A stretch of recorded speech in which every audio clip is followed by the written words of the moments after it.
2024 সালের 5 আগস্ট শেখ হাসিনা পালিয়ে যাওয়ার পর 1.5 মাসের ভেতরে আমি একটা কথা বলেছিলাম যে শেখ হাসিনা বাংলাদেশের পরবর্তী প্রধানমন্ত্রী হবেন। যদি নাও হয় তাহলে তারপরের 1 বছর পরের মেয়াদের প্রধানমন্ত্রী হবে আওয়ামী লীগের কেউ। জানতাম না 5 তারিখের পরে আসলে এই 5 তারিখে এইভাবে হচ্ছে, কিন্তু ভারত তো সবই জানতো। তারা তাদের মতো করে সুন্দর করে তাদের বিতে কে কে থাকবে, আসিফ নজরুল সহ কারা কারা এখানে প্রথম আলোর যে পুরো গংটা কি করবে, এই জিনিসগুলো জানতো, ওইভাবে সেট আপ করেছিল। যে 5 তারিখের যেই আন্দোলন, যে বিপ্লব, যে স্বাধীনতা, এটা ধ্বংস হওয়ার পেছনে যদি একজন মানুষ, অনেক মানুষই মনে করেন আমি আসিফ নজরুলের ব্যাপারে এত কেন, একজন মানুষ যদি নাকি এটার জন্য সবচেয়ে বেশি দায়ী থাকে সেটা এই আসিফ নজরুল। এর জন্য প্রতিটা জায়গায় সমস্যা হয়েছে। এই কথাটা কেন বলেছিলাম যে শেখ হাসিনাই আবার আসবে, যদি আপনাদের আমি বিশ্লেষণ করতে চাই তাহলে একটা জিনিস বলে রাখি, সেটা হচ্ছে যে 15টা বছর শেখ হাসিনা ক্ষমতায় থাকলো, আন্তর্জাতিক বিশ্বের কেউ তাকে সরায় নাই এখান থেকে, ইন্ডিয়া একদম সরাসরি তাকে সাপোর্ট দিয়ে গিয়েছে। কিন্তু আন্তর্জাতিক বিশ্বের অন্যান্য দেশগুলোকে যে এই ব্ল্যাঙ্ক সাপোর্ট দিয়ে রাখা সম্ভব হলো কেন? কিসের জন্য করা হয়েছিল? কিসের জন্য হাসিনাকে কেউ সরাইতে পারে নাই? আন্তর্জাতিক বিশ্ব থেকেও কোনো চাপ কেন আসে নাই? এর একমাত্র কারণ, বাংলাদেশকে সবাইকে বোঝানো হয়েছিল যে এই দেশটা হচ্ছে একটা জঙ্গি রাষ্ট্র। তারেক রহমান, খালেদা জিয়া এরা হচ্ছে জঙ্গিদের মূল হোতা। এদের কারণে এদের যদি ক্ষমতায় যায় তাহলে এই দেশ আবার জঙ্গি হয়ে যাবে, অতএব আওয়ামী লীগকে রাখতে হবে। একমাত্র এই কারণে শেখ হাসিনাকে 15 বছর রাখা গেল। কারা এই ন্যারেটিভটা দাঁড় করাইলো হচ্ছে ভারত। আর কাদের উপরে চাপাইলো? আলেম সমাজ, বিএনপি, জামাত, তাদের উপরে। তার মানে প্রধান যে বিষয়টা 15 বছর যেই কারণে হাসিনা ক্ষমতায় থাকতে পারলো সেটা হচ্ছে এই যে আমাদের দেশকে জঙ্গি রাষ্ট্র তৈরি করার সেটা আমাদের প্রধান শত্রুকে আপনি পাশে রেখে তারপরে দেশ চালাবেন, দেশে আবার অস্থিতিশীল পরিস্থিতি আসবে না, আরো হাসিনা আসবে না, হাসিনা এসে আবারও 15 বছর না 1500 বছর বাংলাদেশ শাসন করবে না, ভারতের সাথে একসাথে হয়ে যাবে না, এর কোনো গ্যারান্টি দিতে পারবেন? তাহলে করেন নাই কেন? মির্জা ফখরুল ইসলাম আলমগীর সোজা যায় সেখানে করলো কি? প্রথম আলোর উপরে আঘাত মানে হইলো গণমাধ্যমের উপর আঘাত। এই আঘাত সে কোনোভাবেই, শেখ মুজিবের ব্যাপারে কি বললো? শেখ মুজিবের ছবি করলে তারপরে এটা তার বুকে চিনচিন করে, হ্যাঁ, এসব কথাবার্তা। তো প্রথম আলো আর ইন্ডিয়া আপনার সমস্যা না, তাই আপনার সমস্যাটা ছিল কারাই 15 বছর? মির্জা ফখরুলের তো সমস্যা না। এই তো যেদিন শুনেছিলাম সেদিনই মনে করেছিলাম বাংলাদেশের পলিটিক্স নিয়ে কথাবার্তা বলে লাভ নাই, নিজের মতো করে কিছু টাকা পয়সা কামায় তারপরে চুপচাপ থাকে। কিন্তু মির্জা ফখরুলই তো বিএনপি না, মির্জা ফখরুল মানেই বাংলাদেশ না।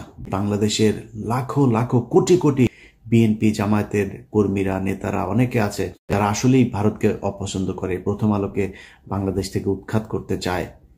তাদের জন্য তো আমাদের পাশে থাকা উচিত।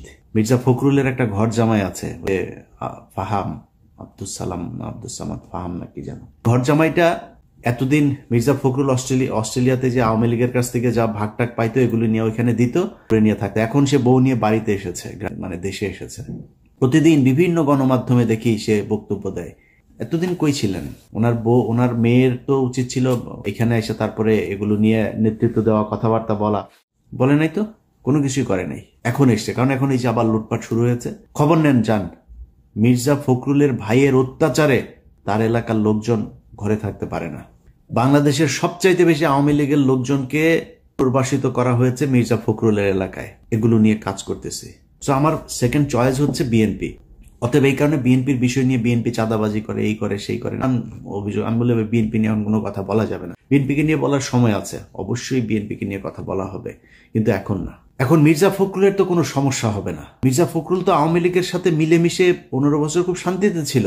সে একদিন এক ক্যাবিনে ছিল, আটক হয়েছিল, আটক হলে তারে নিয়ে সুন্দর করে 5 স্টার হোটেলে পর্যন্ত রাখা হইতো। মির্জা ফখরুল সহ কয়েকজন বিএনপির নেতা আছে, সবাই না, কয়েকজন রাখা হইতো, খুব আরামে রাখা হইতো। তো এই লোকগুলিকে আপনার ওই ক্যাবিনে রাখার পর একজন বিএনপির নাম বললাম না, বিএনপির এক নেতার সাথে সে বলছিল যে খালেদা জিয়ার কথা বলছে, এই মহিলার কারণে, এই মহিলার মাথায় সমস্যা আছে, এই মহিলার কারণে এখন আমারে এই জেলে আসতে হইলো। একটা কর্মসূচি দিয়েছিল খালেদা জিয়া, এটা 2020 সাল বা তার জেলখানায় যাওয়ার আগের, আমার ঠিক সময়টা মনে নেই, জেলখানায় যাওয়ার আগের ওই সময়টাতে এটা বলেছিল। মির্জা ফখরুলের তো সমস্যা নেই। এবং মির্জা ফখরুল এই দেশের আওয়ামী লীগের যে চিন্তা চেতনা, সে দেখবেন ছাত্রদল, যুবদল, বিএনপির লোকজনের সাথে তার যে আচরণ, আওয়ামী লীগের ক্ষেত্রে তার আচরণ দেখবেন চেঞ্জ। বিএনপির সাথে প্রচন্ড কর্কশ সে, গায়ে হাত তুলতে যায়, চর মারে, ধাক্কা মারে। বিএনপির লোকজনের কথাবার্তা শুনলেই মনে হয় তার গায়ে আগুন ধরা যায়। এই জেনুইন একটা আওয়ামী লীগের। এই প্রথম আলোই তারেক রহমানকে খাম্বা তারেক বানিয়েছে। এই প্রথম আলোই তারেক রহমান খালেদা জিয়াকে জঙ্গিদের প্রশ্রয়দাতা, আশ্রয়দাতা বানিয়েছে। মনে নেই আপনার? বিচারটা তো করা দরকার ছিল। বাংলাদেশ ইসলামী শরিয়া ভিত্তিক চলুক, আমি এটা চাই না।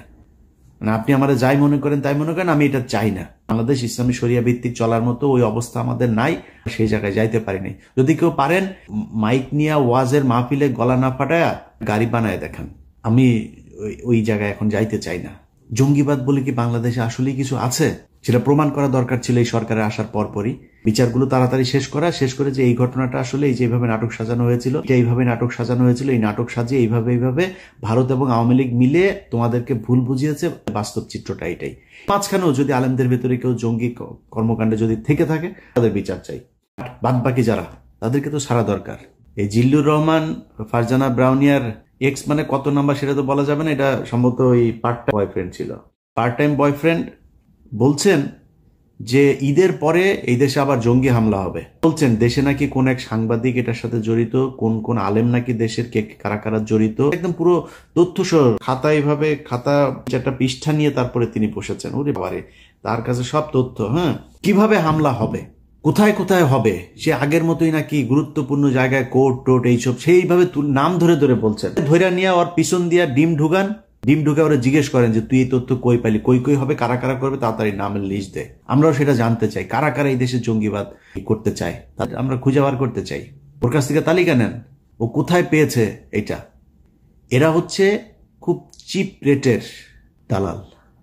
এরা বিভিন্ন দেশের গোয়েন্দা সংস্থার কাছ থেকে টাকা পয়সা খায়া তারপরে বাংলাদেশে অস্থিতিশীল পরিস্থিতি তৈরি করতে চায়। ভারত নিশ্চয়ই এর ওই হয়তো বড় অঙ্কের একটা মোটা অঙ্কের টাকা দিয়েছে। এই টাকা পয়সা নিয়ে সে এখন আবার আগের ন্যারেটিভ দাঁড় করাইতে চাই। আবার হামলা হবে ঈদের পরে, মানে জঙ্গি হামলা হবে, এই দেশে প্রচুর জঙ্গি আছে, এদের সাহায্য করো। এত সোজা না ভাই। 5 তারিখ এমনি আসে নাই।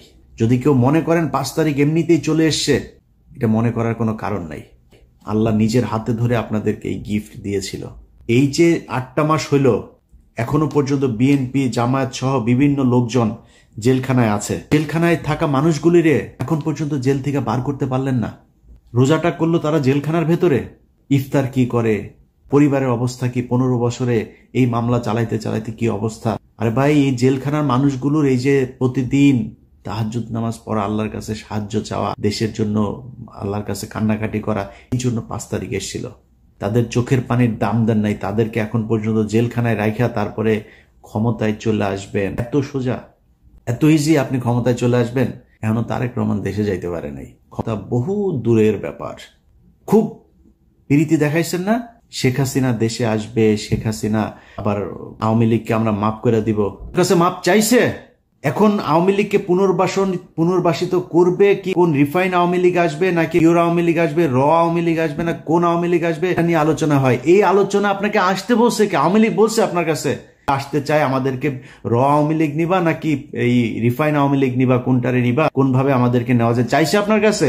এখনো প্রতিদিন হুমকি দেয়, এখনো প্রতিটা দিন বলে যে কি করবে, চলে আসবে, এদিক দিয়ে আসতেছে, ওই দিক দিয়ে আসতেছে, হুঙ্কার দিতে থাকে। আপনি যে তারে মাফ করেন, আপনি যে তারে নিয়ে আলোচনা করতেছেন, সেই আলোচনার কারণটা কি? আওয়ামী লীগ কবে কোন দিন আপনাকে বলছিল যে আপনি আমরা আমাদেরকে নেওয়ার ব্যবস্থা করেন, আমরা দেশে একটু ফিরতে চাই, আপনাদের সাথে কথা বলতে চাই, বলেছে নাকি? কারণ সেনাবাহিনী এই দেশের মানুষের প্রাণের কথা বলে। এই দেশের মূল রক্ষক হচ্ছে বাংলাদেশ সেনাবাহিনী। সেই সেনাবাহিনী এত সহজে আপনি 2-4 জন জেনারেলের কারণে বিক্রি হয়ে যাবে আরেক দেশের কাছে, এটা মনে করার কোনো কারণ নাই। কিভাবে সম্ভব? এক এমপির বোর্ডে জামিন দিয়ে দিয়েছে, কিভাবে সম্ভব? কিসের আওয়ামী লীগ? ওদের বিচার হবে, ওরা রাজনীতি করতে চায়, করুক, সমস্যা নাই। আওয়ামী লীগের দেশে রাজনীতি করবে, আওয়ামী লীগের নাম দিয়ে করুক। কে করবে, কোন আসবে, আমরা চুজ করবো নাকি? আওয়ামী লীগের একদম সর্বোচ্চ নেতা থেকে যত সারা বাংলাদেশের পদস্থ যত আওয়ামী লীগার ছিল, সবার খুনের দায় এদের বিচার হবে। বিচারের মুখোমুখি হোক আগে, আমাদের আলোচনা হবে বিচার নিয়ে। আপনি তার পুনর্বাসনের জন্য কথা বলছেন, পুনর্বাসন নিয়ে আপনারা আলোচনা করতে বলছে। এত প্রীতি, এটা তো এই 15 বছরের বাম বুথে ঠিক হয় নাই এখনো পর্যন্ত। লজ্জা লাগে আওয়ামী লীগের চাই না এটা বলতে। কারণ কি? কারণ হচ্ছে এই যে আওয়ামী লীগের টাকা পয়সা খেয়েছে না, আওয়ামী লীগের সময় বিএনপি নেতার ব্যাংক চলে নাই, গার্মেন্টস চলে নাই, ব্যবসা প্রতিষ্ঠান চলে নাই, চালাইছে। যে কারণে কি কি লেনদেন হয়েছে এগুলি রেকর্ড তো তাদের কাছে আছে। সেগুলি থাকার কারণে তারা এখন কথা বলতে পারে না। যেগুলি থাকার কারণে আওয়ামী লীগ যেটা শিখাই দেয় ওইটা বলতে হয়। তারেক রহমানের তারা দেশে নিতে চায় না। এবার দেশের কোনো খারাপ পরিস্থিতি আসলে আমরা পাশে থাকবো না, কারণ যা দেখলাম এইবার, তাকে যেখানে বসানো হয়েছে সে সেখানে যে লুটপাট করার চেষ্টা করেছে। কেউ এই দেশের কথা চিন্তা করে না, এই দেশের মানুষের কথা চিন্তা করে নাই। ছাত্ররা, আরে বাপ, তোর 100 কোটি টাকার মালিক হলে তুই সেই টাকা কই রাখবি এইটাই তো তুই জানিস না, এখনো সেই শিখিস নাই। তুই টাকার পেছনে দৌড়ানো শুরু করছিস। তোর সাথে যারা কিনা মারা গিয়েছে তাদের পরিবারের গুলোর কাছে এখন পর্যন্ত টাকা পয়সা, তার সাহায্য সহযোগিতা, পরিবারের পাশে দাঁড়াইতে পারিস নাই, তুই টাকা পয়সা কামানো শুরু করছিস। মির্জা ফখরুলের মতো এইসব কালপিট আওয়ামী লীগের দালাল যারা আছে তাদের জন্য যে কথা বলবো না এটা না বলে পারি না, কারণ ওই যে সাধারণ মানুষগুলো আছে না তাদের জন্য। বাট আমার মনে হয় আর কি সাধারণ মানুষের এটাই মনে হয় ভাগ্য বোধহয় আছে, যেই কারণে আমার কপালে আসলে ভালো কিছু নাই ভাই, এই জন্যই হয়তো এরকম হয়। না হইলে এরকম বিশাল একটা সুযোগের পরে এই দেশের মানুষগুলি ঠিক হইল না। মানুষগুলি বলতে এই যে যারা জায়গা মতো বসানো হইলো, কেন ঠিক হইল না এটা আমি জানি না, এটার ব্যাখ্যা নাই ভাই। ভারত আপনাকে কখনোই শান্তিতে থাকতে দিবে না, এটা মনে করার কোনো কারণ নাই। অতএব যদি মনে করেন ওই ঝুঁকি, ওই শত্রুকে দমন করতে হবে, প্রকাশ্যে আনতে হবে, প্রকাশ করতে হবে যে ইয়েস আমরা এটা চাই না। আশা করি আমার ভিডিওর উদ্দেশ্য আপনাদেরকে বোঝাতে পেরেছি। সবাই ভালো থাকবেন।